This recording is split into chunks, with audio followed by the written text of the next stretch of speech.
From Bishop Ireton High School, it's Real World Wednesdays, a show featuring alumni and friends of the school for the Cardinal community and beyond.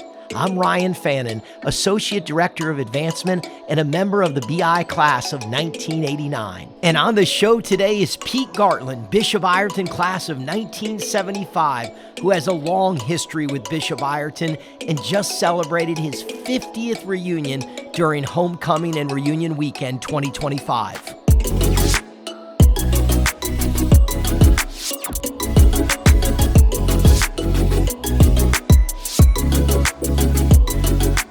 There are a number of Bishop Ireton graduates who have sent their kids to Bishop Ireton. I'm fortunately one of them. My son is a current junior and my daughter is a sophomore. I hope our youngest is a Cardinal one day as well. There are even fewer Cardinals who are part of 3 generations of Bishop Ireton and St. Mary's Academy, and even fewer people fit into the category of 4 generations of St. Mary's Academy and Bishop Ireton. Our guest today, Pete Gartlan, Bishop Ireton class of 1975, is one of those people.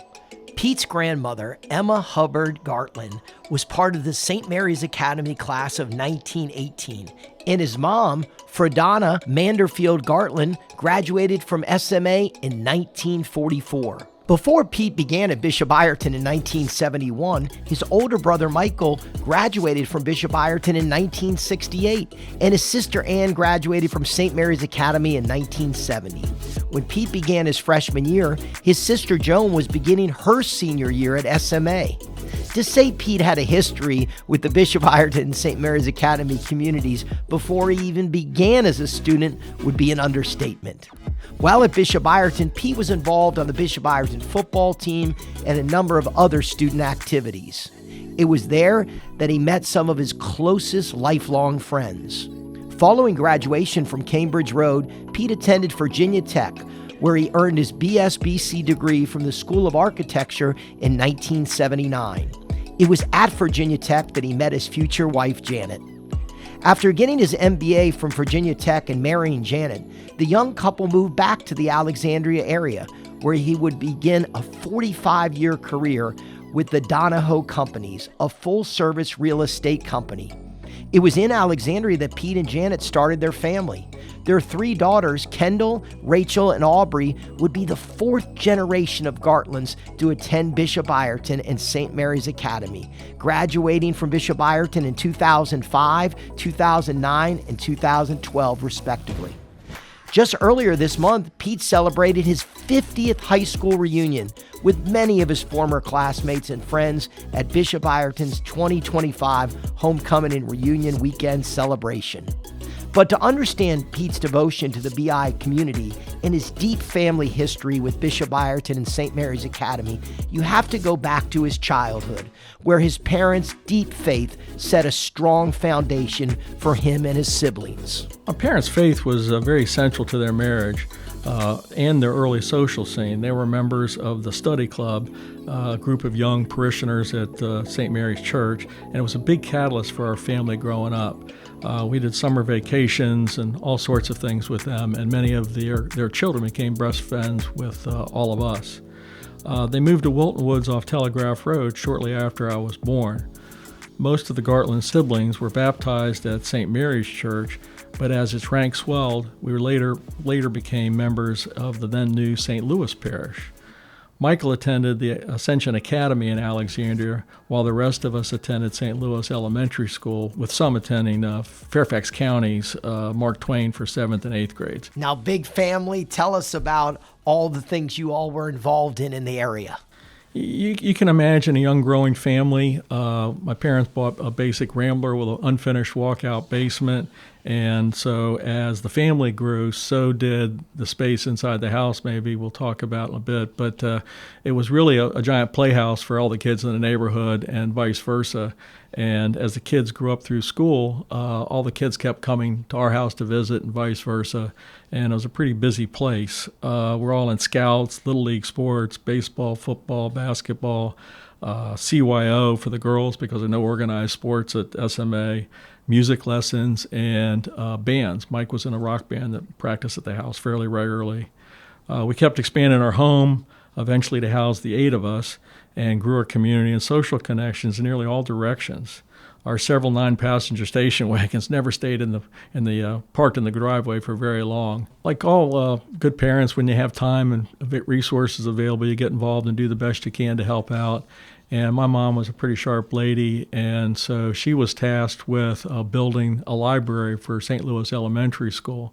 So she collected the books, she tagged them, she created all the index cards, and spent way too much time, as far as the family's concerned, probably my dad's concerned too, and bringing stuff home for work at home. But it was a real endeavor and something that was special for us in the school. My dad was always very active, including as an advance man for the JFK and Hubert Humphrey presidential campaigns. He provided civil rights-related pro bono counsel and legal services for cases reaching the U.S. and Virginia Supreme Courts, several in the area, which are topic for another day maybe, but he spent a lot of time doing some really good work. He was a Civic Association president and president of the SMA HSA in 1970 when the school celebrated its 100th anniversary, all before running and being elected to the Virginia Senate in 1972, serving for 28 years before retiring. Now, when your dad was a little away from working hard and your mom finishing up some of her projects, what did you guys used to do as a family?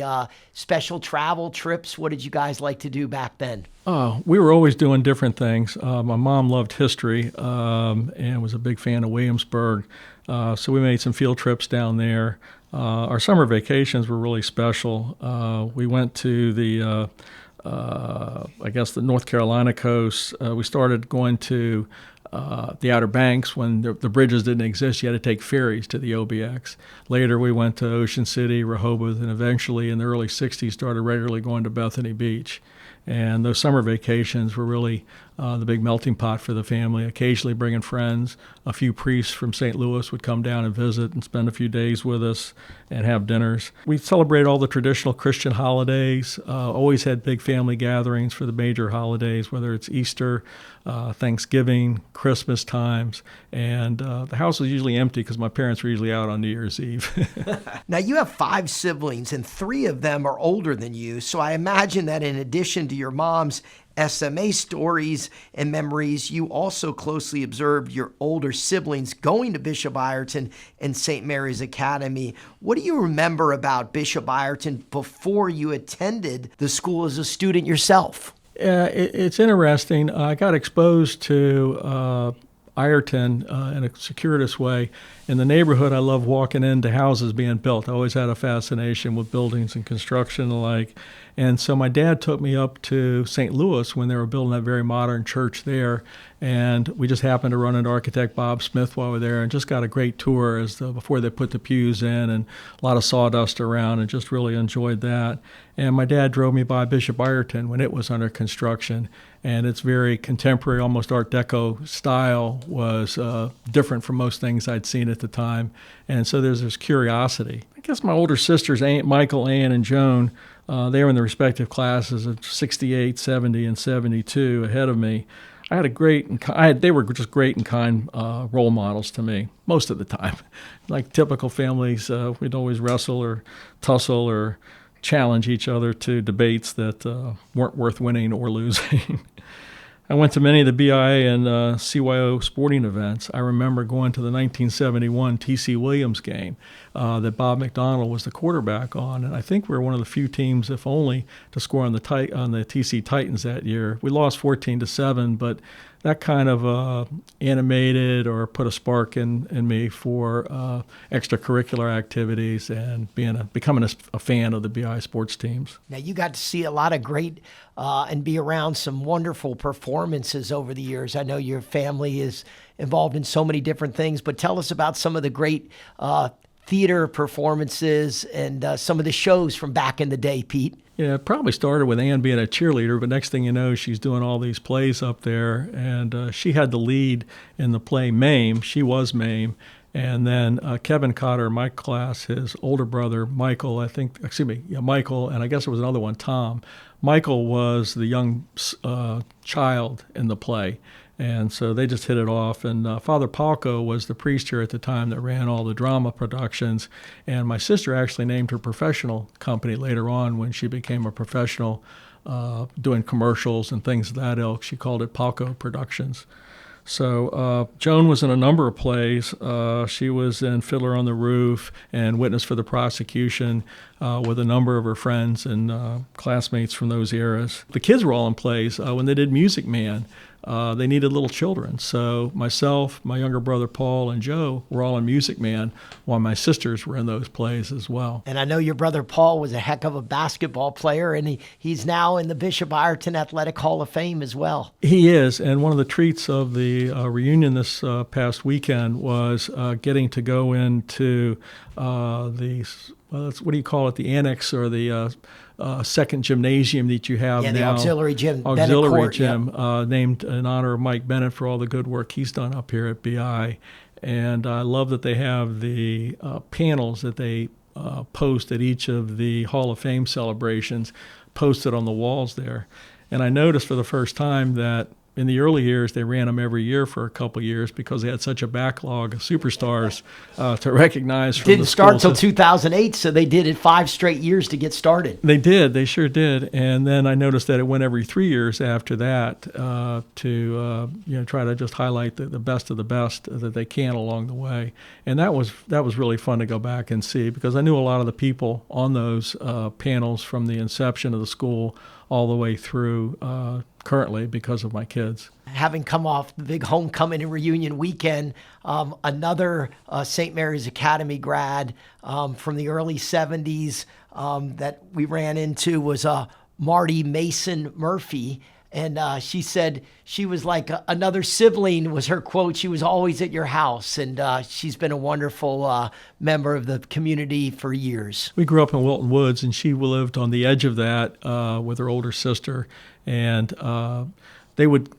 Marty and my sister Ann won the World's Finest Chocolate Selling Contest and won little tiny black and white TVs that they each won one, I think, and because they just sold so many bars, they're actually boxes, like little suitcases, and they were selling them left and right. So she was great. And Michael, I saw Frank Gallagher, Jack Kirby up there, John Futrell, Bill Stapleton. Those are all great friends of my brother who graduated. My sister Ann had a similar group of friends. Marty was in her class, and a lot of other folks from there.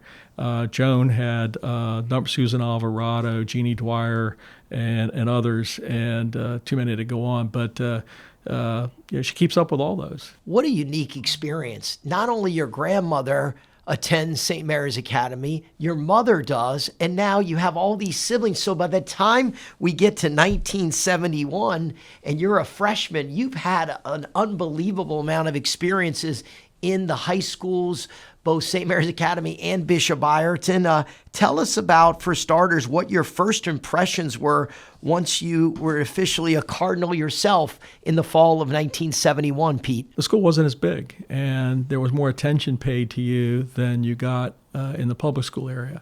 My St. Louis classes were fairly large, but they got even bigger at the time in the public schools. And then when I came to Ireton, everything was just much more rigorous. There may have been sport coats my freshman year, if I'm not mistaken, for some of us. Tell us about the modular scheduling and sort of the flow academically that you remember from that time when you were beginning your early years as a Cardinal. Yeah, modular scheduling was the biggest unknown uncertainty, and the fact that you had gaps between classes I'd never experienced before.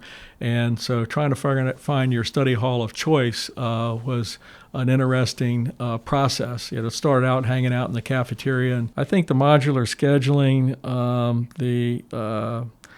that really helped me actually when I got to college, because I learned how to manage my time and get your priorities straight, get back to the fourth grade lessons you learned about scheduling and planning and things of that sort.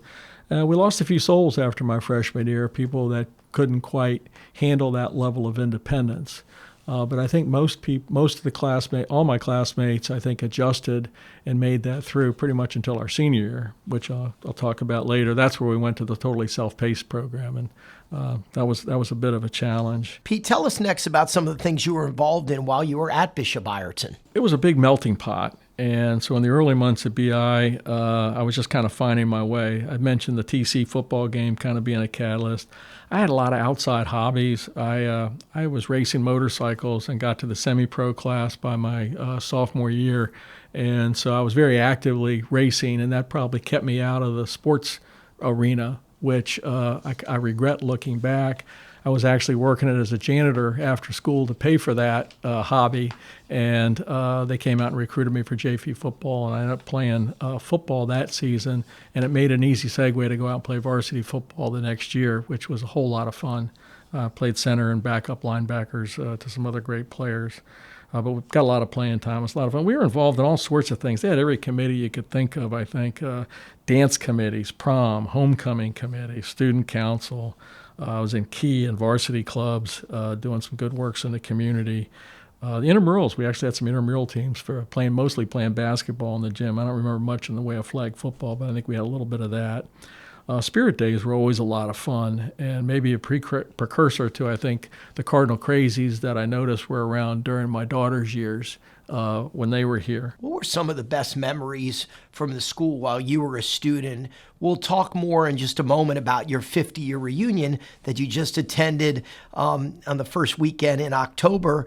But I'm curious what your friendships and relationships were like when you were in school. The friendships just developed when you had that free time between classrooms. You had a lot more opportunity to interact with both the fellow students and your teachers, because all the teachers would host the study halls or the study areas, whether it's history or science. You always had a teacher there.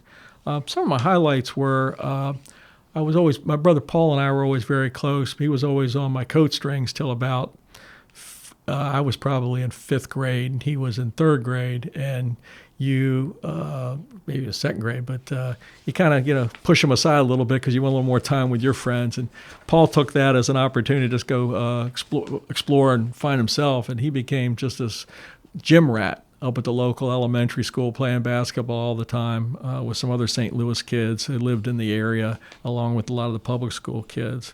But watching Paul in his freshman year and his JV teammates gel in basketball was really exciting. They had some great kids on those teams: Bob Battle, Dana Rolander, and many others. Home and away road trips, watching fellow classmates play football, basketball, and run cross country were always a lot of fun. Always made it down to Richmond for the Catholic basketball tournament, trying to stay out of trouble on those trips. Modular scheduling, grades 9 through 11, self-paced our senior year. Those were the good, the bad, and the ugly. We had a few casualties my senior year who had a hard time dealing with that total independence. And so anyway, we all survived, and it did. One of the things about it also kind of broke down a little bit of the camaraderie because we just weren't around each other as much. And so from that perspective, I wished we were able to. We did a lot of things outside of school, a lot of social and stuff like that, but that's one thing I think the school realized later on that they could do a better job of. Pete, tell us how the home rooms were back then, and what was the sort of the look of student government as well at that time at Ireton? Sure. The one thing about the modular scheduling that I really liked, and then it bled into the self-paced a little bit later on, was we had kids from every class in our home rooms. And in doing so, you had older students mentoring younger students, and I think it was beneficial. And the kids are probably shy on the way in, but you see their thirst for learning is there, and it's a reminder as you get later into the school that that's something you shouldn't lose sight of.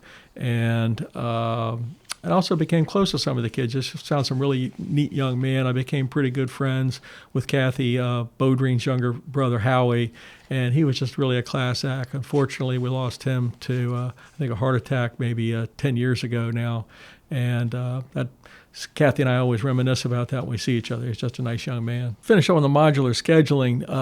That gave a lot of students an opportunity to go take classes at the local colleges. A lot of my contemporaries, especially the kids from St. Louis, are really a bright group, were taking classes at Nova and or George Mason. And I think that was a great opportunity for them. Student government was interesting. With the free time on our hands, we had more time to discuss and talk about things that were important to the school. The student government center was really in the connector right outside the main entrance to the building that existed before that. I guess the main entrance with the main staircase in it, and then there was the connector from the main school building over to the gym, and that was an open breezeway. But during our tenure, they built out some modular type classroom space in there, and that was the student government offices. So our junior and senior years is where I spent my time in student government, representing my class and things like that, and also got to know a lot of other leaders in our community or in the classes, and we had a lot of fun times in there, and also it was a great incubator for school activities and maybe a little trouble here and there, but definitely some good music. What were the sort of pep rallies, the connection with St. Mary's Academy and Bishop Ireton, and maybe you guys heading to Russell Road or then coming over? What was it like in that day on a couple of those questions? I was one of the older ones in my class, just the way the birthdays fell and when they held you back and things like that. So I got my driver's license very early, which probably made me a little more popular that way. But when I got my driver's license, some other classmates did, we started running shuttles back and forth, really just to St. Mary's in the morning before school. The bell would ring, they'd go in, and then we'd run back to meet our school opening. And it was a great way to meet some of the young ladies that you met through sports and games and things like that here at the school, but also get to know them a little bit more as people, and because you weren't necessarily in any given school activity or sporting event. So that was a lot of fun doing that. And then the pep rallies were really wonderful. We had a number of those, and some memorable ones. There's a silly picture of me in our yearbook from one of those events, and that they put that on my name tag for our reunion. Pete, tell us a little bit about your experience on the gridiron from a football perspective. What was that like for you personally at Ireton? It was fun. As I think I mentioned, I got recruited during my junior year to come out and finish up the JV season and the varsity. That was just a lot of fun. I played Pop Warner when I was little, so it didn't take long to pick up where I was left off. And then playing those sports got me involved later on when I was in college, playing rugby for the Virginia Tech club team down there. But at Ireton, what was really nice is seeing how the kids that went off campus that I mentioned were almost a couple grades ahead of us with respect to some of their academic rigor, and they became mentors and tutors to a lot of the kids in the physics and chemistry and other classes. So it was really nice getting to work with them in an academic setting, and that was always a great exchange with everybody. We created lifelong friends in our classrooms, and those that we didn't spend as much time with, at least we planted seeds for later. I always told my kids never to discount anybody that you're going through school with, because as you grow up, you find out that those classmates are really good, decent people. We all have our awkwardness when we're young, shyness. Sometimes we're overly gregarious, trying to hide insecurities or whatever the case might be. But you really found some good people. And from all the reunions and gatherings and connections I've had post my high school years, I really got to know some really wonderful people. Being a PI parent is a really highlight. We'll talk maybe some more about that. The alumni golf outings really kept me connected. With all the siblings, they would tell me about their reunions, and then we started having ours, and then the Alumni Association was springing to life, and the golf outings were always a lot of fun.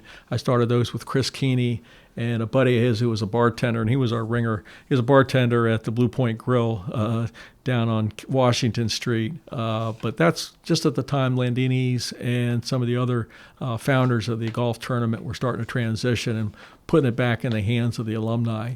And so some great dinners at the old Mike's Italian restaurant on Richmond Highway. I had a few of those, not as many as some of the other classmates had, or the parents and benefactors of the school who got the golf tournament started. But they were great people, and those were great times because it was multi-generational again, and you got to keep up with guys that were in my brother's class, Raul Fernandez and people like that were active golfers. And so it just kept the beat going. Now, after you graduated from Bishop Ireton, you attended Virginia Tech, where you received your degrees from the College of Architecture and College of Business. You also met your wife, Janet, at Virginia Tech.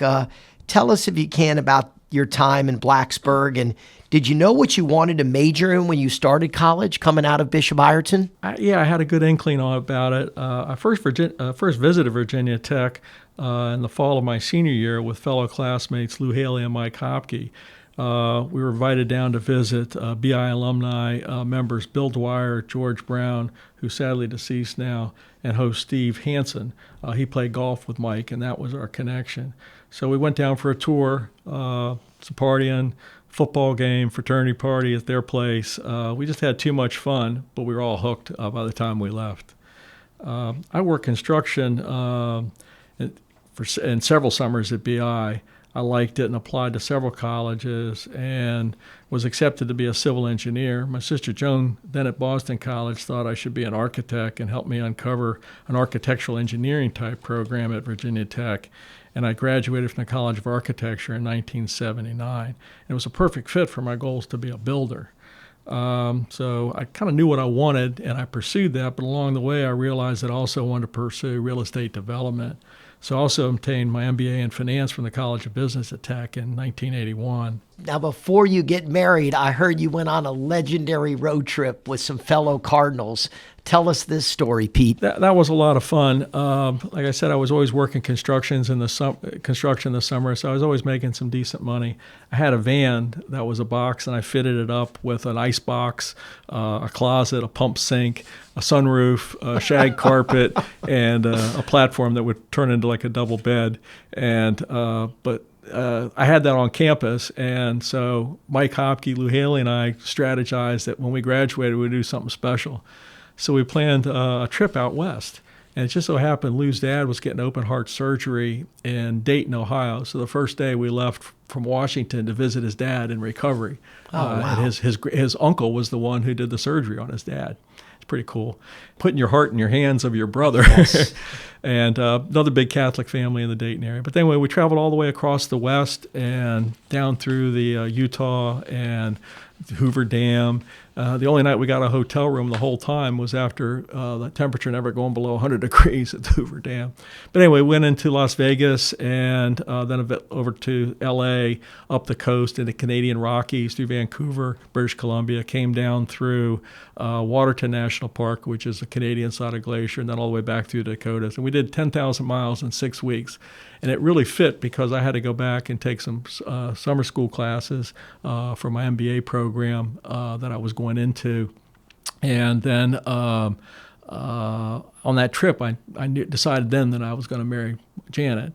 And then later that fall is when we got engaged. Lou packed up. He had an old Woody station wagon, we called it, because it had wood on the side. He drove that out to Utah and got a job in the computer industry and really perfected his snow scan, which was one of his number one goals. We always talk about in the alumni advancement office at Ireton about the Cardinals are everywhere. But you're on this trip with Cardinals and you run into another Cardinal 2,500 miles away. Tell us who you ran into. Well, when we got to San Francisco, it just coincided with the 4th of July and fireworks. So we were down on the waterfront along the piers and all there. And I think it was Don DeBuck was a neighbor of Lou Haley's. And so they saw each other. Mike knew him well. And so we met on the dock there. And to this day, I'm sorry, I can't remember who he was with, but we just had a great time and nice visiting. And it kind of set the stage maybe for Lou connecting with Don as part of our high school reunion class efforts that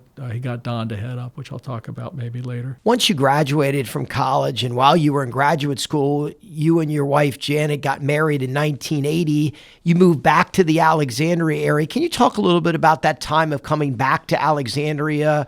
How did you settle in post-college, and what were career ambitions at that point, Pete? When we were in Blacksburg, I lived in subsidized housing because I didn't have any money and just kind of scraping by to get through grad school.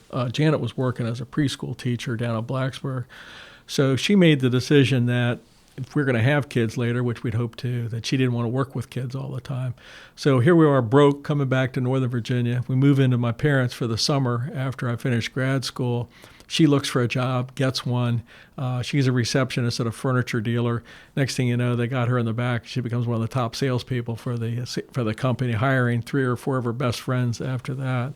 But then we were able to find a house, and it sounds silly to mention this probably, but back then we were tickled to death that we were able to find a VA loan that we could assume for 10%. Today, people think that's just, that's taking advantage of people. Well, interest rates were over 18% at the time. So kids, if you hear this story, it's not as bad as you think. So anyway, so that was fun. And then we just started connecting with former classmates like Mike. Lou came back to the area. And then some kids I knew that didn't go to BI, but we all started hanging out. Everybody was playing basketball.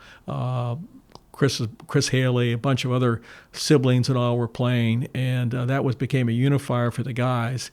And then we started getting together socially and started Outer Banks trips. And so we developed this tradition where we'd go to the Outer Banks for Labor Day. We started camping in '82, got totally washed out with the weather, but it was the best time we could have ever had, and then went on from there. This is probably some good insight advice for young Ireton alumni, even students, how when you get an experience with a company at a very young age, sometimes it can turn into a long-term kind of thing. Tell us a little bit about a construction company that you got an early start with and stayed for a long time. Sure. When I was in high school, I worked for a couple other, one local contractor, one national one, just as a summer laborer, first a mason and stuff like that. Then I got a summer job with the Donahoe companies. They were a really old line firm. They started out, instead of being in the grocery business, they decided to get in the real estate business in 1884 because they were kind of the internet of their day, where everybody would come in looking for housing for Johnny, Mary, and Susie. They needed an apartment. So instead of just exchanging the information between customers, they put out their shingle and became realtors. And eventually they started developing buildings and started a construction company. So I started working for them as a laborer in 1976, worked with them all the way through college.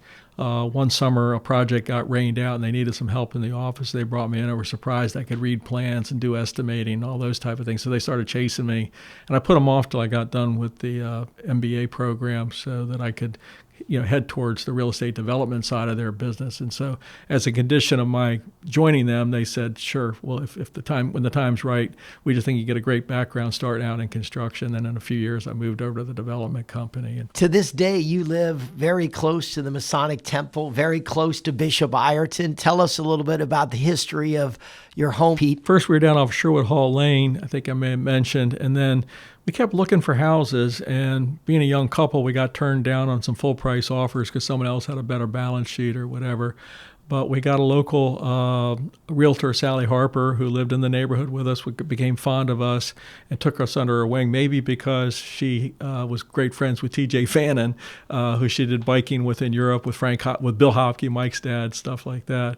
But a really sweet lady. And so there was a house for sale for one of her neighbors, and it just happened to be Beverly Jackson, the seller. Her husband was the registrar in the city of Alexandria, passed, but she was the mother of 6 boys she raised in this house. And after her husband passed many years later, she remarried and was moving out of the house. And so we were fortunate. We got in there. We put a bid in. She didn't take it originally. I think she countered. And then we looked around a little more and finally said, we can't beat this. So we went back and bought it. Everybody thought we were crazy because the house was built at the turn of the century and had tons of wallpaper, plaster on the wall, everything. We had to basically gut the place just to live in it. But in the process, like my parents did, the house kept growing and filling up with kids, and we needed more space. So we put a big addition on the house, bought it in '86, put an addition on in '90. In the process, a prayer card fell out of a window that I had removed from the wall. And I happened to look at it before I tossed the trash away, and it was a prayer card for a Fannin who died in the 1940s. So I said, this is something that's kind of special to somebody. So Beverly was in Florida. I didn't have a connection with her, so I took it to TJ, which was Beverly's cousin and related to Ryan, you, and some of your other family members. And he said, I'll find the right right person for it. So he was a big help to us. My parents had some trouble at their house. I took the problem to him, and he told me how to solve it, just like that. So always very helpful. Now, once back in Alexandria, I know you continued to, as always, have Bishop Ireton very much in your heart. Can you talk about some of the initial ways you stayed involved? I know you did some work with fellow BI graduate Frank Hopke from the class of 76, your classmate Mike Hopke. But tell us about a little bit about Frank Hopke that I mentioned at the front entrance of the school, and a little story behind that. Well, leading up to that, I guess Barry McCarty and Pete Riley and some other contemporaries around me got active in the school governance. And in doing so, they started thinking about, just how to make ends meet, how to take care of central plan issues and things of that ilk, and then started to dream a little bit. They got me involved in some of those early phases, and next thing you know, they started saying, okay, we got a little bit of money here. Maybe we can start to dress up the school, take care of some deferred projects. And so the school front project came up. Frank got on the front of that, and I helped. He, recruited me. We helped, and then later on, it just got to be a one-man band. Frank really took it and finished it, and but got involved. That's when Father Matt was here, and I really appreciated working with him. And he asked us to help out a little bit, so we contributed and bought the seal that's up on the wall today. But Frank really worked with all the contractors and really got the work done. But just worked on the planning phases of that and trying to help bring it to reality. And then tell us a little bit, if you can, about your expertise in business and how you were able to help with some other things that were developing, along with some others in the community that were also involved at the time that really helped out. Yeah, along with that involvement, the evolution of the school continued, and the needs kept changing and growing. And there were very few priests here at that time. Most of them were living off campus, not in the residence hall that was built for the oblates when we had so many oblate priests here teaching, which I really missed. And in the process, we kept looking at projects. We started thinking about the future. And so we would meet in the residence hall. And the school would actually use it for some impromptu gatherings and things of that ilk. But we started looking at it. I said, we want to change this to classroom space or assembly space. And I started thinking, this building really wasn't intended for that. So I fortunately was able to get an engineer to do some pro bono work for me because I used him in my professional life. And so he looked at it free and came back to us and said, Pete, this was designed as a residential setting. It's only designed for like 40 pounds of load. When you do classrooms, it has to be able to handle at least 100-pound live loads when you get classroom space, bookshelves, and all those types of things. So that was the beginning of clarifying that the residents for the oblates and the cafeteria that was part of it below weren't going to be part of a long-term upgrade for the school. And so I went through a couple iterations later. Everett Helmuth came in and just did a wonderful job taking on a lot of the early athletic and facilities needs. He was a parent of some classmates with my daughters. He had two older sons and then twin girls who were in my daughter Rachel's class, and Chesney, and they were just wonderful kids, just really great friends for my daughter. But he took on and put the BI fields in place, and he lent the school, he donated a lot of his personal resources in that. He also lent the school some money to help get the total project done at one time, which was very efficient, got involved with the school library and the resource centers. And then he actually held seminars with the parents to try to motivate everybody to get into a capital fundraising mode, which really helped, was a catalyst to getting the school going forward. And then some other great people like Jay Barnwell got involved. Again, had daughters that were classmates of my kids up here, and he was a very successful businessman and just a great organizer. And he worked with a number of other parents and alumni to really take that to the next stage. He would do stage sets for all the museums around the country, D.C., even in Europe and France. And it was just an amazing business they had, design and production down on Duke Street. Jay just, he couldn't have done a better job. And then eventually they set the stage, and they actually led all the efforts for the chapel. It's really been the cherry on top of all the improvements around here over the past several decades. I want to shift a little bit to the relatively recent past because you continue the family legacy of kids attending BI and SMA when you sent each of your 3 children to Bishop Ireton. Kendall graduated in 2005, Rachel graduated in 2009, and Aubrey graduated in 2012. What was it like to be on the other side of things as a parent at Bishop Ireton? And how has the school remained the same, and how has it changed since you were a student from a big picture perspective? It was truly amazing. The world, the D.C., Maryland, Virginia area, Alexandria, opportunities for women and the SMA ladies joining BI to make it a true co-ed type program. And the facilities has all changed so much in our lifetimes. And we wanted the best for our kids. And we wanted, like all parents, we wanted a secure place for all of them. BI offered everything my girls needed. It was some of the kids that they went to school with went on to all girls schools, and that was great. That's what was appropriate for them. But we really thought the co-ed setting was good. And my daughter Kendall came back from her first day at BI after being on a waiting list for one of the other ones, said, "Hey, Dad, I'm so glad I'm here," and just kind of fell right into it. And so being a parent was really special. All those relationships with the Helmuths, Jay Barnwell, all because of the kids. And it bought in as an alumni. It brought you back into the school and had you participate in a lot of these programs because you were visible and available to be tapped for help whenever you needed it. So it was really pretty special. Legendary teacher for half a century, Mr. Umbeck.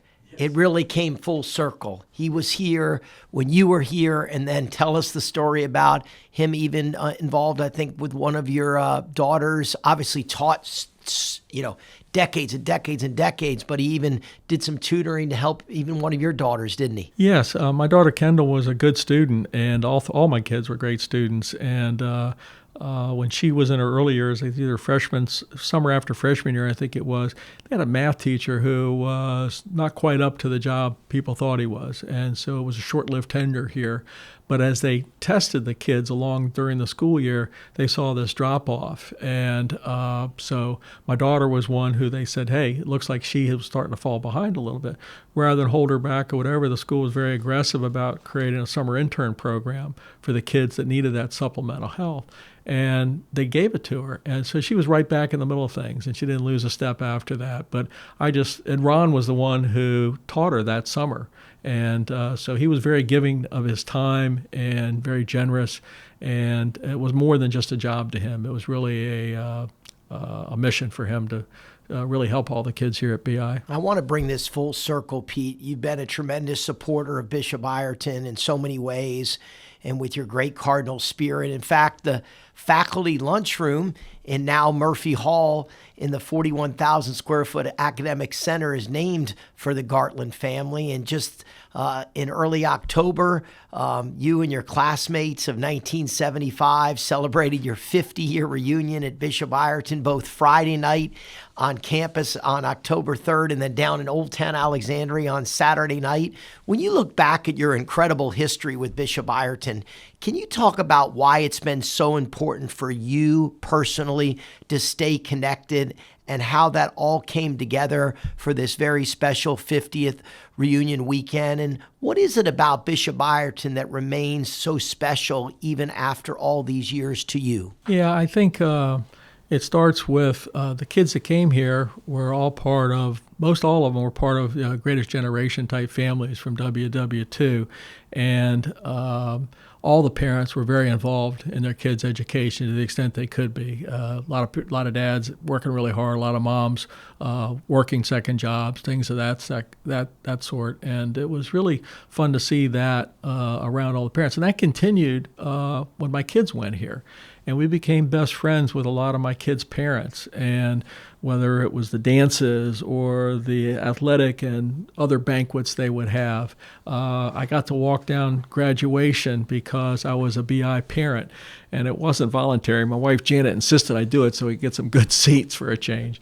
And so I got to do that 3 times, and I would wear my Virginia Tech colors, from my degrees and stuff, and we sat right up front and got to hear the bishops and the school faculty laud the real achievements of some really great kids that went through here. So we were really connected first through the parents and the like, and over the years, BI had lots of points to be able to bring us back together, but what was always special were the reunions. And so we had our 50th reunion recently, and Lou Haley was instrumental in getting us started again.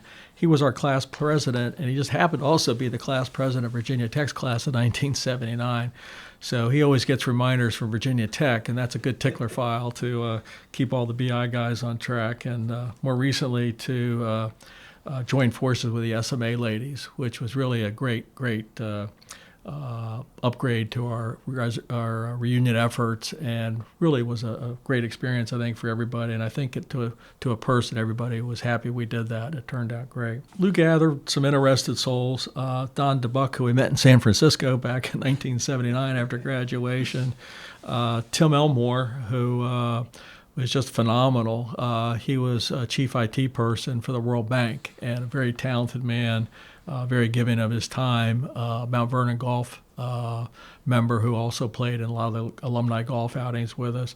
Kathy Bodrine, a Hall of Famer, and Mimi Margaret Swanson, a classmate, whose dad, by the way, was also in the picture of my mom's 1944 graduating class.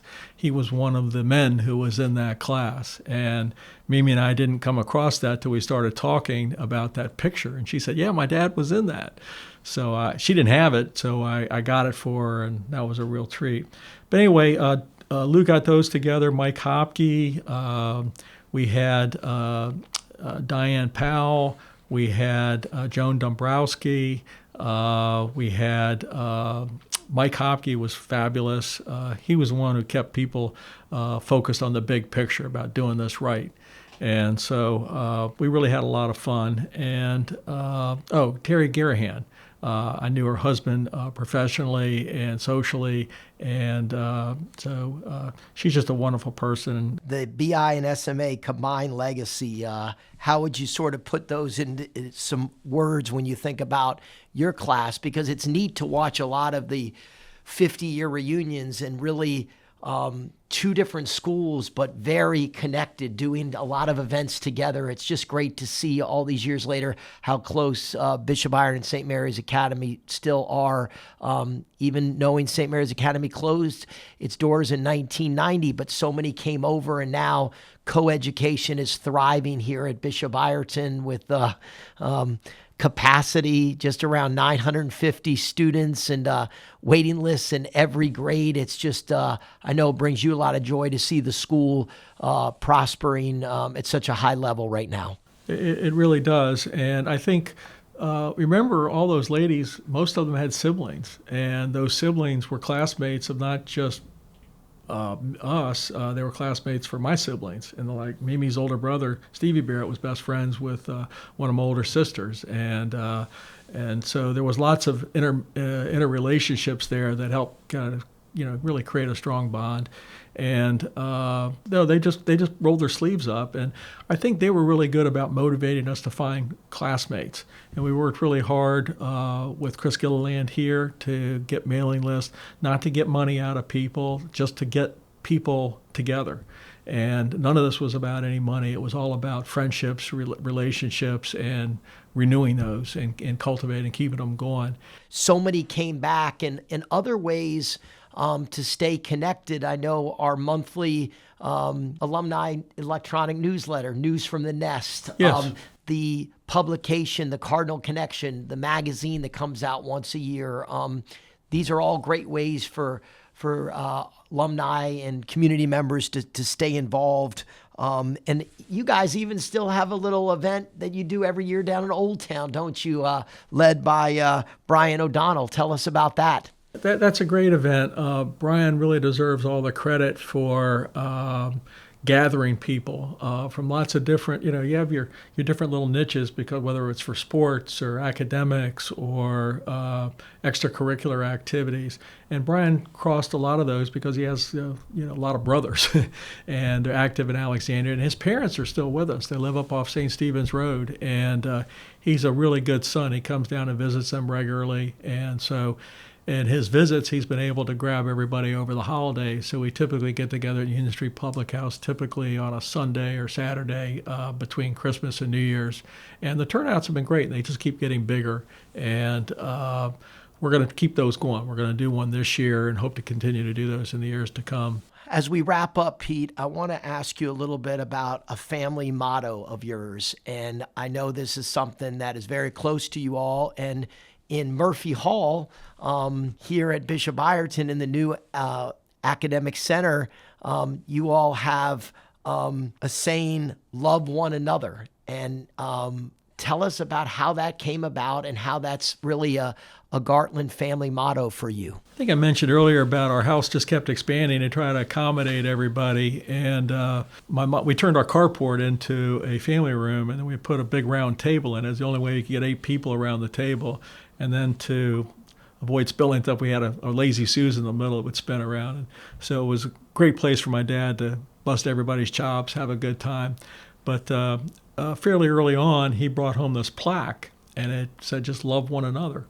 And so he mounted it in our kitchen so you could see it every day coming and going. And he really meant it, that it was important to be respectful of everyone and to truly cherish people and, live in the moments. And it was just a very intimate thing within our clan. And then as we all spread our wings, we all got one of those plaques. And then as my children came along and as my nieces and nephews came along, they all got one. So to date, all the kids have one. And my daughter Rachel, if she's listening, you're going to have one when you get married next year. So I'm sure we'll be able to get one in their household. Last question. What have you loved and enjoyed the most about all these years connected to St. Mary's Academy, Bishop Ireton, your family history? If you had to sort of say the thing that maybe brings you the most joy when someone says or asks a question like I just did to you, how would you even be able to sum it up? It must be hard because the history you have with your family it really is simply amazing. It's just a joy. And I think people need to look for more joy in their lives these days. It's always kind of a partisan atmosphere we all live in, and I really wish it didn't exist. And but it's part of life at some level. But I'm hoping that the times we're in now can be better in the future for many. And places like BI, it doesn't revolve around politics and issues of that stuff that divide as opposed to bring people together. So I just really enjoy seeing the parental involvement. When I was here, walking into school today, just seeing all the students happy. It's the end of school, so maybe that's why they're happy. But they're just vibrant, and the energy level that you see being around kids, it's probably got to be a big deal for you, being around them all the time and seeing the joy that they have in their lives. That's Pete Gartlan, BI class of 1975, a lifelong Cardinal who continues to spread the Bishop Ireton spirit more than 50 years after his graduation. I'm Ryan Fannin, and you've been listening to Bishop Ireton's Real World Wednesdays.